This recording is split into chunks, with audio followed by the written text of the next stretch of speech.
Awesome stuff. Okay, let's go Tyler and pull Tyler up. So Tyler Sansom is the engagement pastor at First Capital Christian Church. There's Tyler. Hey. But you actually call it Church Anywhere, right? You're in what is it? Cordon? Did I say that right? Cordon? No, it's Corydon, but nobody. Right. Corydon, Indiana. Yeah. In Corydon. Now, I think Corydon, Indiana is like outside of like Louisville, Kentucky or something like that. Yeah, we're about 30 minutes outside of Louisville. Okay, so that gets my geography all off, but that's okay. We call it Kentuckiana. It's not really Kentucky. It's just a blur. So. Oh, okay. Awesome. Well, that's awesome. So tell us a little bit about your church. I know that it's in a very, very small town, and you have, I think you were telling me, like 30% of the population is a part of your church, which is just incredible. So talk to us about that. Yeah, it's a super unique scenario. Corydon's a town of about 3,500 people. Wow. First Capital, I would say we're a church of about 1,000.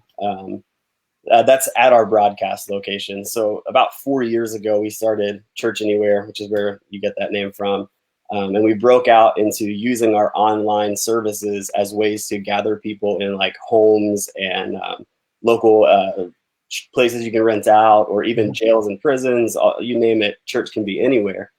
So last year we averaged about 900 in our broadcast location, and then about another 650 physical bodies that were worshiping with us elsewhere. Right. And then somewhere around 400 each week online. Okay. All right. So like where screen says you had 900 your last time that you met in the physical location. You had 650 that were online, the Church Anywhere. But then now you're having 1,600 total. So if I add those two numbers together, you've had more people that are now viewing your church than you did before if you add those two numbers together. So you've increased your viewership of the people. So talk us through, because it sounds to me with 600 people that you had online before, you already had processes and systems set up to get these people connected into your church. So help us understand what you did before and what you're continuing to do as far as getting online viewers into being a part of your church. Sure. So the first thing I wanted to bring up, and it's a hard concept because there's a lot of people that are really, really new to online ministry, is like what we count as a view. So we count what we call quality views, and that's anybody that stays over 15 minutes. Okay. So we'll go into the audience retention on Facebook or on Church Online platform, and we'll find like what percentage of our viewers stayed for 15 minutes. So like if you looked at our Facebook video, it might look like we have 4,000 or 5,000 views. Mm-hmm. We wouldn't consider that a viewer. We would consider that just like someone maybe checking it out. We would only count the 15-minute views, or if they engaged. And we counted both of those for about 4 years now. Okay. So with that, if someone that we count as a viewer, it's more likely we know who they are. If they've stayed 15 minutes, they've most likely like commented or something, so we can actually see who these people are. Some remain anonymous, but the process still stays the same for the whole thing. I think maybe the easiest way to do this would be to give you guys a story of someone from the beginning to where we want to take them that happened recently. So on Easter, there was a lady named Courtney that responded to our salvation moment. Okay. She had never heard the gospel. Now, how did she respond? Sure. So we always say comment me in the comment section, or we've created a specific website that people can go to make that decision, and we get their contact information that way. You getting email? Are you getting cell phone? What are you getting? We're getting email and cell phone, and where they watch from. Because if they watch from like New York City, we would love to pair them with a church in New York City to help them like get baptized and be discipled. But if they're close to us, we want to do that in our location. So Courtney comments me. We have a care team that is available throughout the week that their sole job is to care for people online. It's a team of volunteers led by a volunteer campus pastor, for lack of better words. And so one of the care team members jumped in right away, talked to Courtney, found out that she had just heard the gospel literally for the first time that day. She lived about 40 minutes away from us, so we scheduled a baptism right away. So we took Courtney through this little process where our care team contacted her, and then right away we have a next steps class already online. We do something called Rooted, which is a discipleship experience for 10 weeks. We were actually, I think, the first church to ever do that online.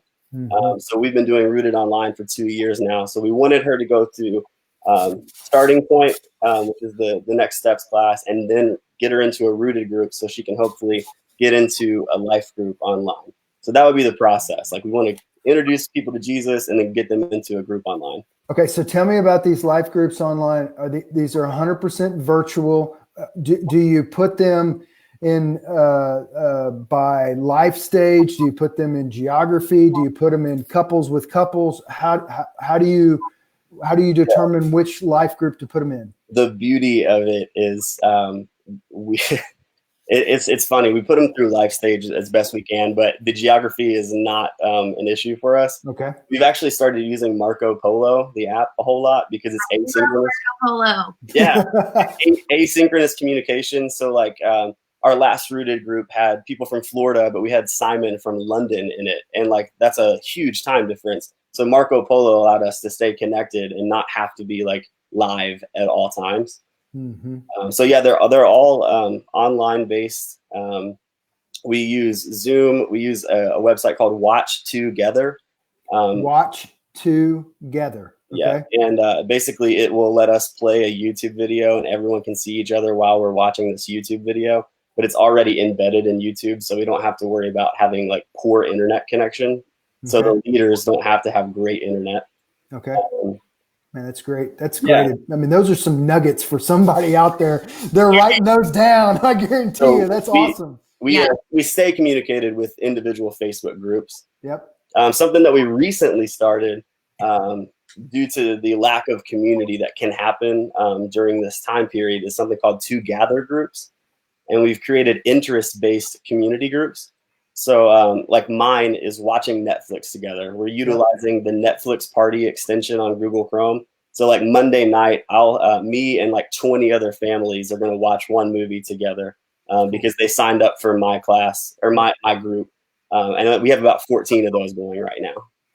Well, Pastor Tyler, I want to tell you, you really encourage me, and you're encouraging a lot of people that their church is not in a big town. Yes. But they desire to serve a whole lot of people. And so you think about that. I can't wait until we hear back from you after you're starting to meet again and to see the continued growth and learn from you, because there's a lot of things that learn from you. But I guarantee you've encouraged a lot of people that are in a rural context that think that, well, you know what, we could never have 1,000 people because our town is only 13,000, and we have a specific example here of somebody that does that, and it's reaching 1,600 people on a weekly basis. So, thank you. We're praying for you. Awesome stuff that you brought for us today. Yes, Tyler, we're getting lots of good feedback for you in the comments because we had Lynn Banks. I love his passion. He is asking lots of questions about specifically how to get new people into groups, and you gave him a great example there. And so thank you so much for sharing that. Bye, thank you, Tyler.